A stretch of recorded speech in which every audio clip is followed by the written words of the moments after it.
नमस्कार विद्यार्थी मित्रों, श्रेयस विद्यालय हिंदी माध्यम। आज मैं 7वीं कक्षा में गणित में प्रकरण नंबर 6 त्रिभुज और उसके गुण उसमें प्रश्नावली 6.3 और प्रश्नावली 6.4 पढ़ाऊंगी।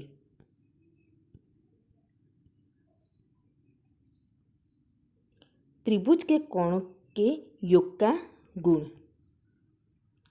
एक त्रिभुज के तीनों कोणों का योग 180 अंश होता है। एक त्रिभुज जिसकी प्रत्येक भुजा के माप समान हो समबाहु त्रिभुज कहलाता है। समबाहु त्रिभुज का प्रत्येक कोण 60 अंश का होता है। एक त्रिभुज जिसकी कोई दो भुजाएं माप में समान हो समद्विबाहु त्रिभुज कहलाता है। समद्विबाहु त्रिभुज की असमान भुजा उसका आधार कहलाती है तथा आधार पर बने दोनों कोण पर एक दूसरे के बराबर होते हैं।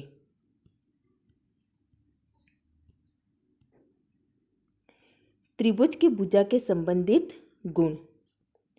त्रिभुज की कोई दो भुजाओं की मापों का योग तीसरी भुजा के माप से अधिक होता है।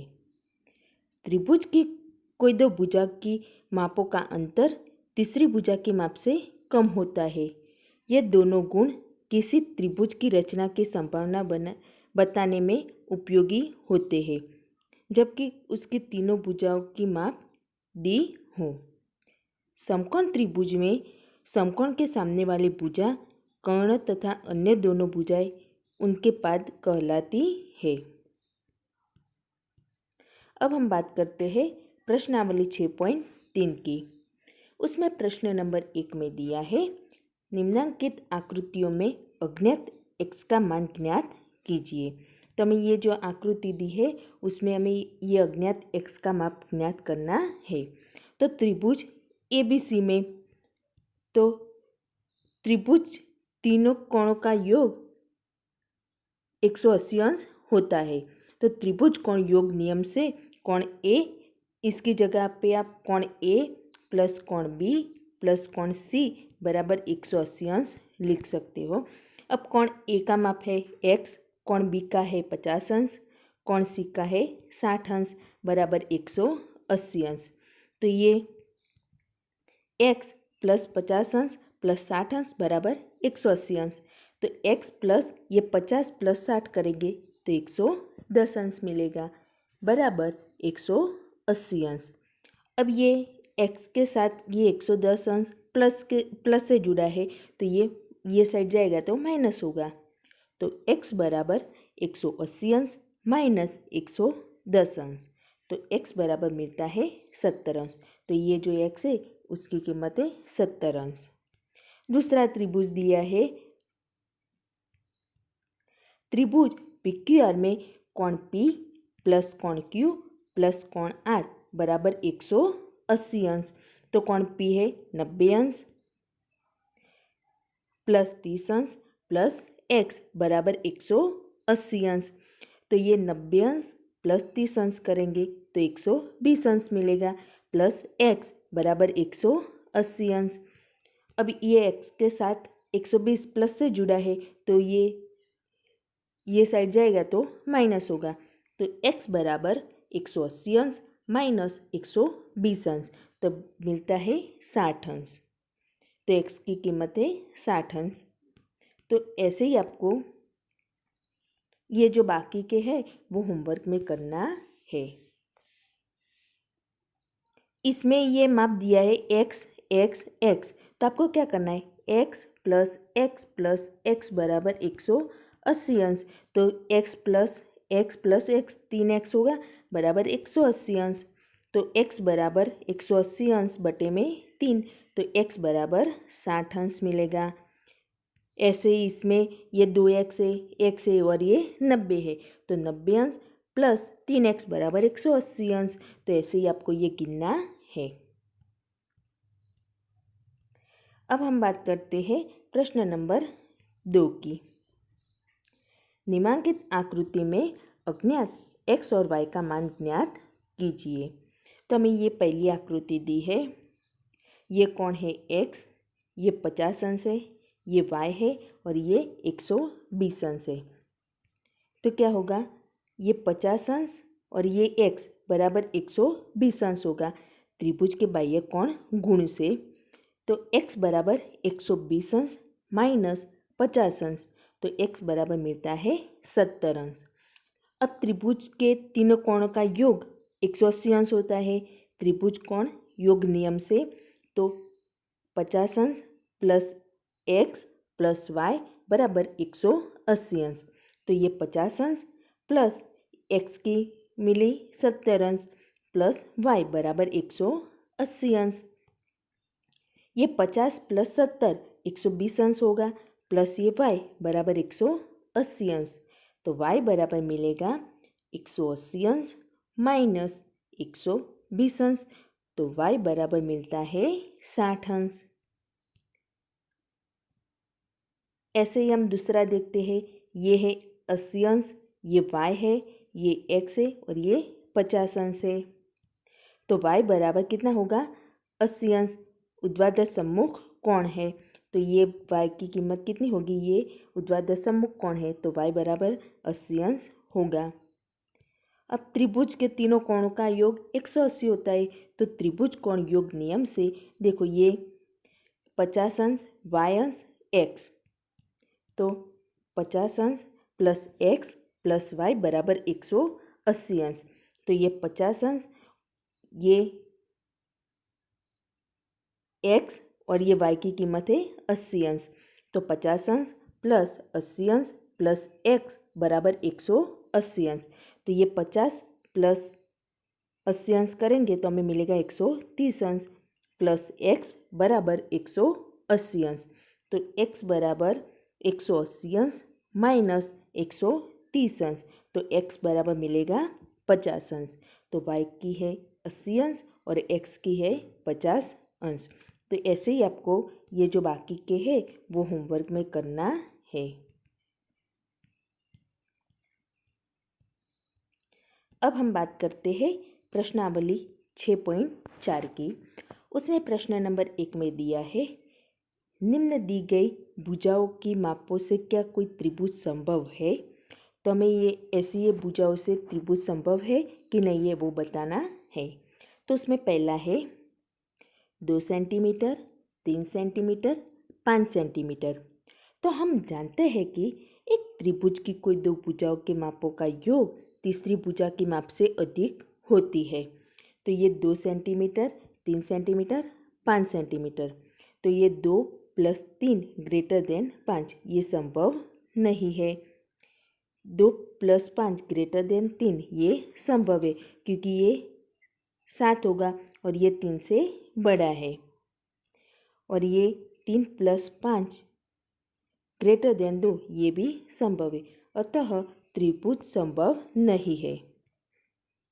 ऐसे दूसरा देखते हैं। दूसरा में है 3 सेंटीमीटर, 6 सेंटीमीटर, 7 सेंटीमीटर। तो 3 प्लस 6 करेंगे तो ग्रेटर देन 7 होगा, संभव है। 6 प्लस 7 ग्रेटर देन 3, ये दो भुजाओं का माप तीसरी भुजा से अधिक है तो ये भी संभव है। ये दो भुजाओं 3 प्लस 7 तो ये 6 तीसरी भुजा से अधिक है तो ये भी संभव है, अतः त्रिभुज संभव है। दो भुजाओं का योग तीसरी भुजा से अधिक होना चाहिए तो ये संभव है। तो ऐसे ही आपको ये तीसरा होमवर्क में करना है। प्रश्न नंबर 2, त्रिभुज PQR के अभ्यंतर में कोई बिंदु ओ लीजिए। क्या यह सही है कि OP plus OQ greater than PQ। तो हमें त्रिभुज PQR में अभ्यंतर में कोई बिंदु O लेना है। तो ऐसे हमने बिंदु O लिया है और हमें पूछा है कि OP plus OQ greater than PQ। तो हाँ, क्योंकि POQ एक त्रिभुज है, ये POQ ऐसे एक त्रिभुज है और त्रिभुज की कोई दो भुजा के मापों का योग तीसरी भुजा की माप से अधिक होती है।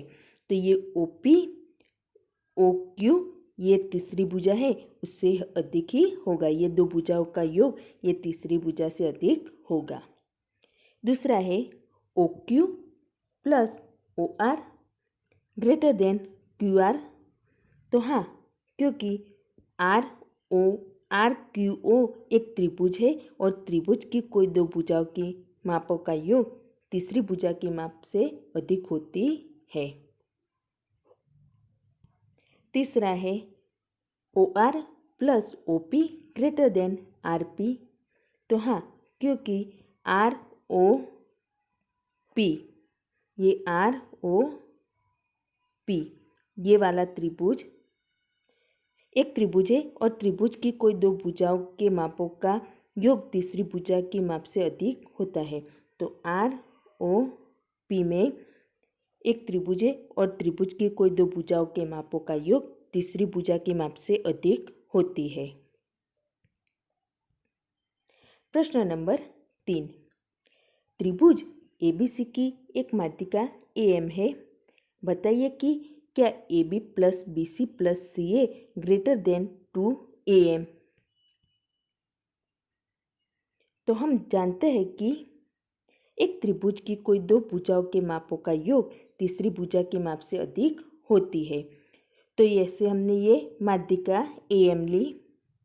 तो त्रिभुज ए बी एम, ये त्रिभुज ए बी एम, उसमें A B plus B M greater than A M और दूसरा त्रिभुज ए एम सी, ये दूसरा त्रिभुज है, उसमें A C plus M C greater than A M. तो इसे समीकरण 1 दे दिया और इसे समीकरण 2 दिया।